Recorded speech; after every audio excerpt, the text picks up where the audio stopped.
1, 2, 3.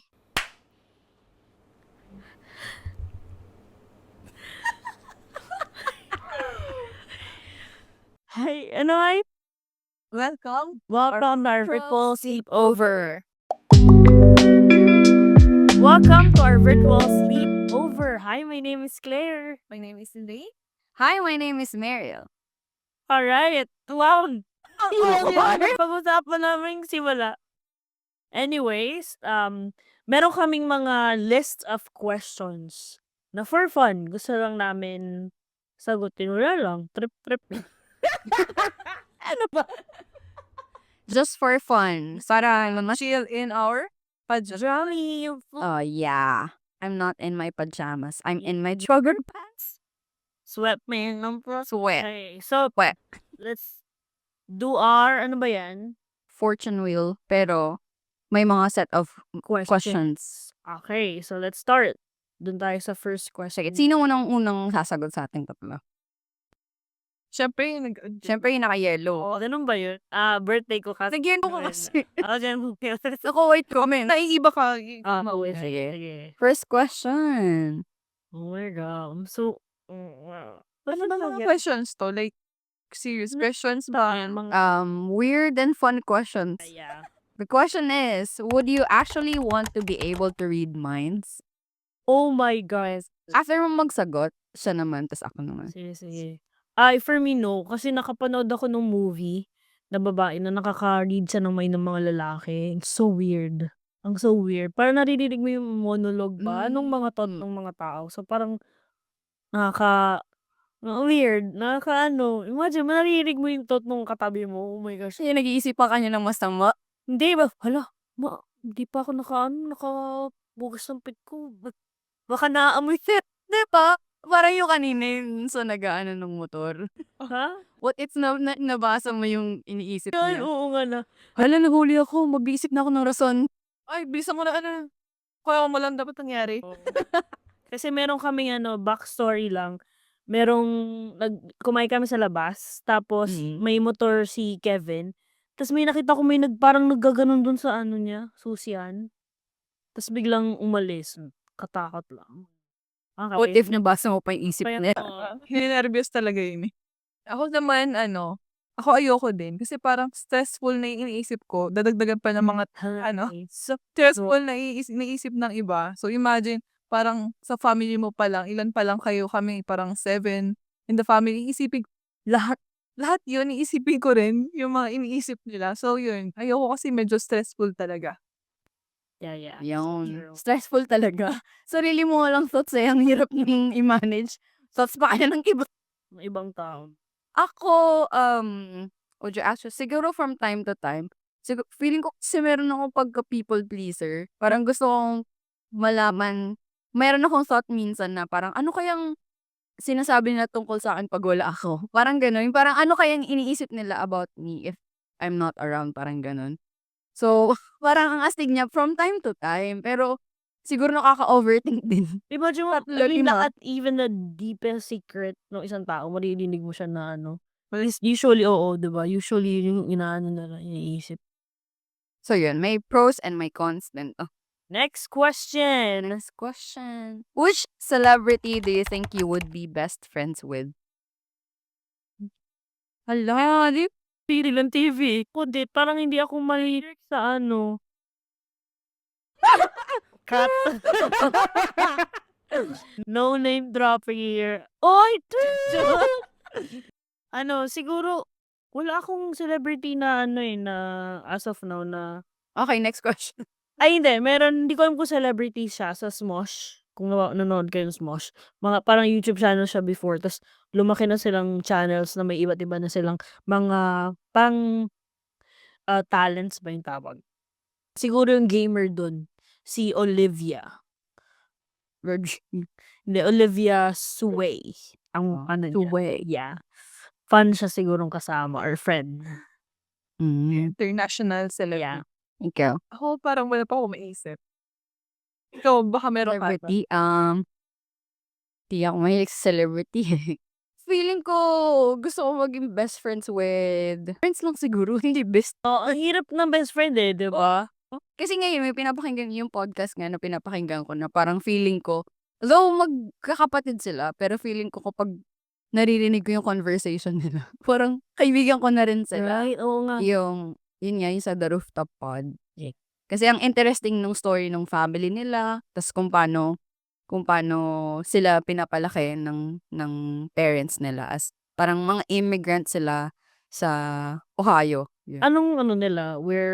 Saan sila from? Nag-immigrate from where? From China. Oh. Okay. Nice. Alright. Okay. Huwag yun akong balikan. Oo nga pala. Meron ba? Siguro, celebrity.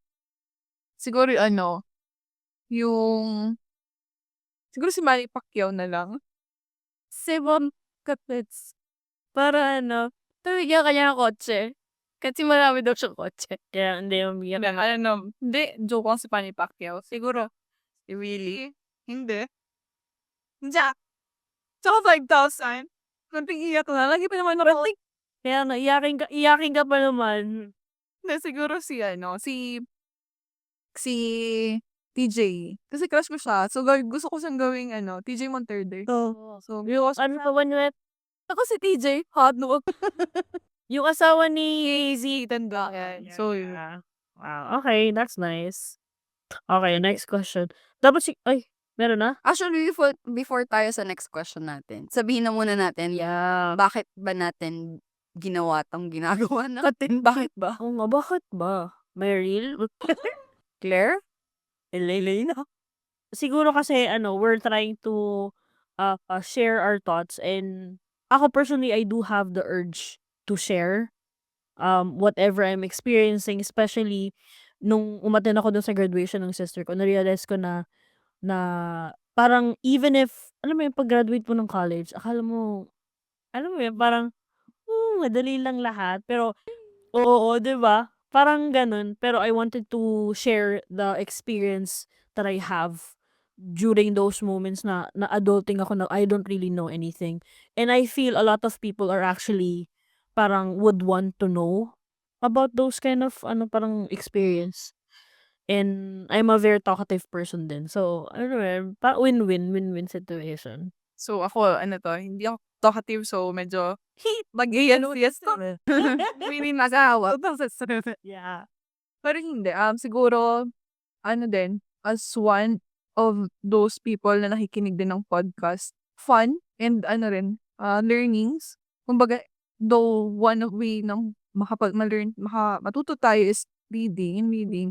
Pero maganda rin nakikinig din. Especially sa experiences ng iba, Oh. sa thoughts din nila, especially kung talagang need na need mo. Kasi dito sa podcast, diba, ang dami nilang share about their lives na helpful talaga din sa atin. So, yun lang. Tsaka hindi naman kasi pwede din natin maipasok yung parang hindi natin ma-meet lahat ng tao talaga. Ay, so true. Kaya parang ang interesting din na ma-share din natin yung stories natin with them, mga experiences natin with them. As we listen to other people's story din. Parang kumbaga, hindi man nila tayo makita o makilala personally, pero at some point by listening to our podcast, parang ma-feel din nila na they're part of the group or meron silang mga online friends. Yeah, that's Yun. fun. That's fun. So those are the reasons, pero eventually there will be a lot more reasons na we will find out. Okay, so let's move on. Next question. Yes, next question. Our fourth question. No, third. Third. Ay, sorry ko na mahina ka sa math. Sorry, kaya po ako English major. Anong score mo? Never mind. Yan na. Ano yan? What do you think animals think about all day? Pati ba naman yun pag-iisipan ko? Ano na namin yun nasagutan na kanit? Hindi pa ba? Ano yung kaninang question is parang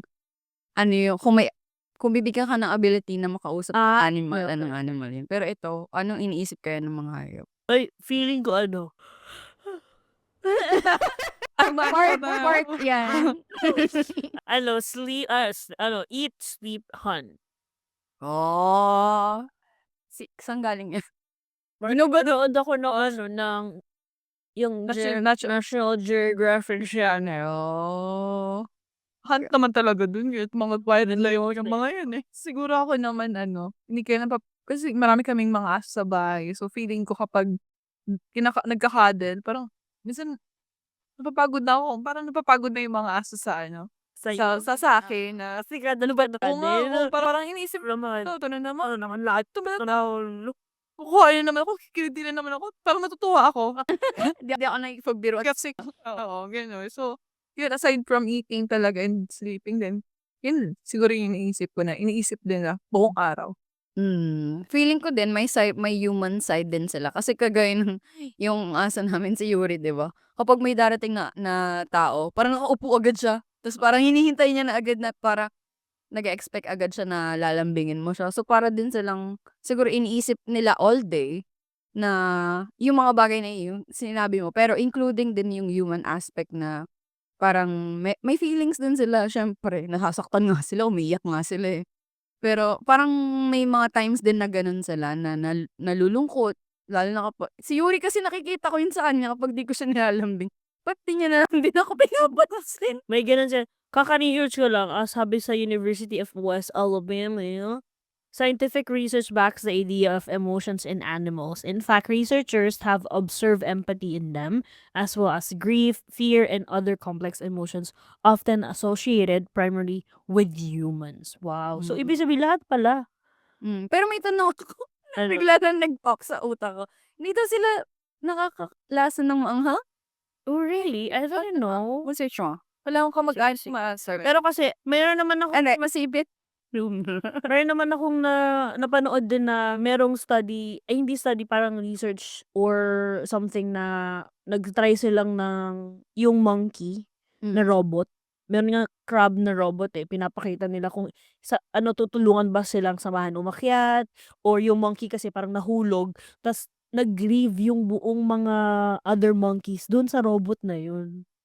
Imagine that. Ano lang, hindi na, parang kakalagay lang daw ng robot. Parang may ganong situation na nangyari. So, ibig sabihin, they actually have feelings. They grieve. Like, that's one of the, parang yung empathy, intelligence yun ng isang tao. Yung pagiging empathy. 'Di ba? Hindi yan basta-basta eh. Na yung bata may empathy agad, 'di ba? Usually learn siya from other people. So, that's dust animals Have taste buds for spicy. May naalala po pala akong isa na parang yung kwento ko na rin yun sa inyo, yung aso na wait lang, aso ba yun? Ay hindi. Ay, aso nga, golden retriever siya. Tapos yung parang lion, ano pa yung isa bukod sa lion? Yung parang nasa lahi ng pusa. Tiger? Tiger Cheetah? ata. Tiger ata yun na baby, tapos parang na-abandon siya. Tapos binigay siya sa parang ang nagpalaki sa kanya na, hala, baka iba itong tao. Pali. Nagpalaki sa kanya, golden retriever, kasi kailangan daw baby cub na. Cheetah ba? Tas golden retriever, parang maging best friends sila. Hindi, parang trinit niya yung golden mother. retriever as a hunter. Parang may mga ganong story nga. Lalo na yung mga animals kasi pag baby pa lang sila, automatically may nai-imprint na sa kanila na, ay, ito yung mother ko.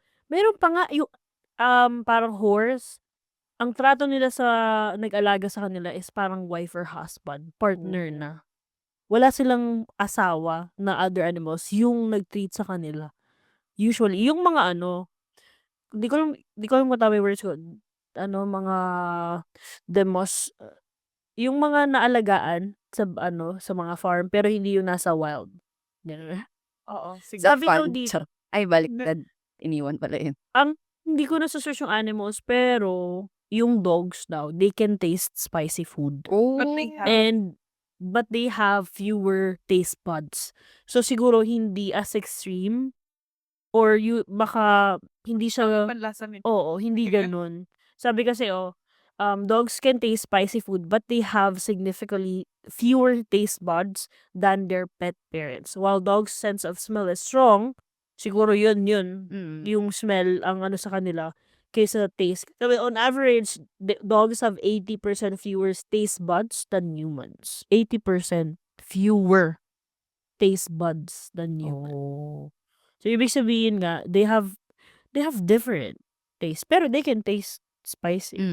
Sige. Next. Mamaya kausapin ko si Yuri kung Ako din. sarap. Pero bawal ang dogs pala ng spicy. Kasi nakakasakit, toxic daw. Spicy foods can be toxic for dogs and could cause stomach problems, including pain, diarrhea, So, and bawal gas. sila ng mga Korean foods. Oh, yeah. Kasi puro karamihan spicy. Lalo na sa sa Thailand. Sige, next question. Let's move on. Yung fourth question. Fourth question. Would you rather be able to teleport or fly? Oh my gosh. Gusto kong mag-fly. Parang Bakit? ang fun lumipad kaysa yung bigla ka Nawawala. Nawala ka na lang bigla. tapos bigla andun ka na sa kabila. Kung wala man yun, parang hindi siya fun. Pag yung fly kasi, wow, makikita mo yung nasa paligid. So fly, Oh, I would rather yes. fly. Actually, yan yung dalawang kung may superpowers man akong gustong Pareho? yung dalawa talaga sana. Pero kung pagpiliin ako, siguro din, fly. Kasi totoo naman yun. Though mabilis sana yung teleport, makapunta ka sa ibang lugar. Pero yung ma-enjoy mo kasi yung scenery, yung nature, iba yun. Iba yung joy Yeah. na makukuha mo dun. So, yun, fly din. May fear of heights ako. Yun lang. Yan lang. So, alam na namin po. The answer is teleport siya. Teleportation. Ito ako dun sa kanya yung gusto niya mag-fly. Kalahati o buo? Yung kalahati teleport. Kalapte. Kasi Hala, manananggal yun. kakatakot naman yun. Next. Next question. Corny, pang 25 years old yun. Kaya nga eh. Hala to. Ay, Oh, 25 ako pero di ako natawa. wow. Ibig sabihin, pang Pang older 24 Pang C24 kasi. Sa akin ba yun? lang kami. Ako yung nadali din, no? Question, And the last question is, What's your favorite word in another language? nice. Perfect for the last question. Wait, I don't even know. Ano ba yan? Pwedeng sa Philippines din. Pero kasi, Another language tayo eh. dialect. No. Rin. Ano? Bicol is a language yun eh. Oo. Sa bagay. Ako, English, flabbergasted.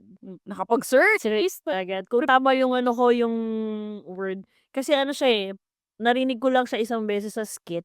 Tapos, yun, parang ang quirky, ang abnormal. Flabbergasted. It doesn't, hindi ko alam, may root word ba siya? Flabber? Diba? Yung may root word niya, flabber. Ibig sabihin daw, greatly surprised or astonished. So, hindi ko pa masyadong sinesearch, pero parang ang fun. Yun yung unang naisip ko nung narinig ko yung question mo. So, that's my answer. Ako, basic to rin ako. Pero yung unang talaga sa utak ko is yung kapoy. Kapagod na. Kapoy, ano yun? Anong Pagod. Pagod. in anong language? Sa Cebuano ata yun. Pwede Oh, ma-search. sure. O natin. Check natin. Oo. As in, Kapoy. Parang kapoy na pagod na. Bisaya. Bisaya. Bisaya.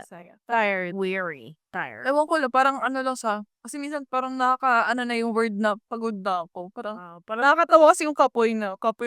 Oo nga. Kapoy na.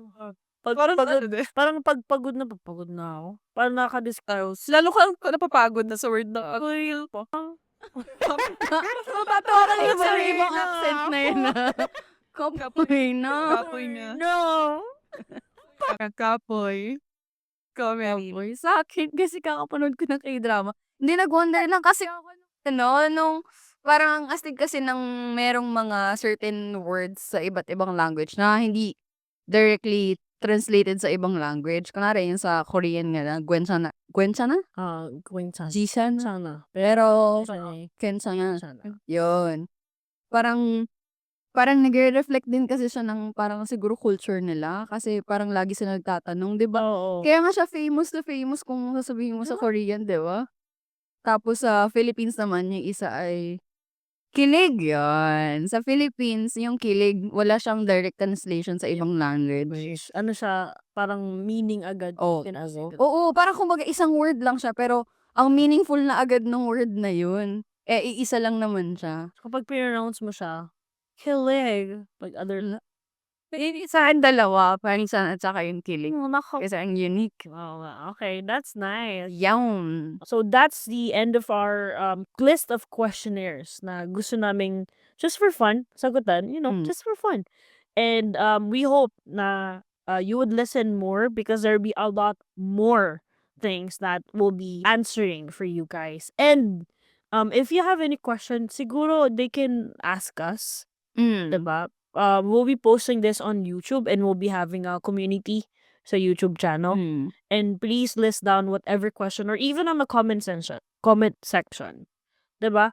So yeah, hopefully you have fun listening while you're working or you're Eating. pampatulog or eating. Like, So while you're doing whatever you want. So habang naglalaba, ganun. yeah, true. Ayun. So just fun lang. This is for our first episode, by the way, titled "Chilling in Pajama." Chilling like a villain. Challenge. So that's it. So see you soon, guys. So bye-bye. Bye! See you next time.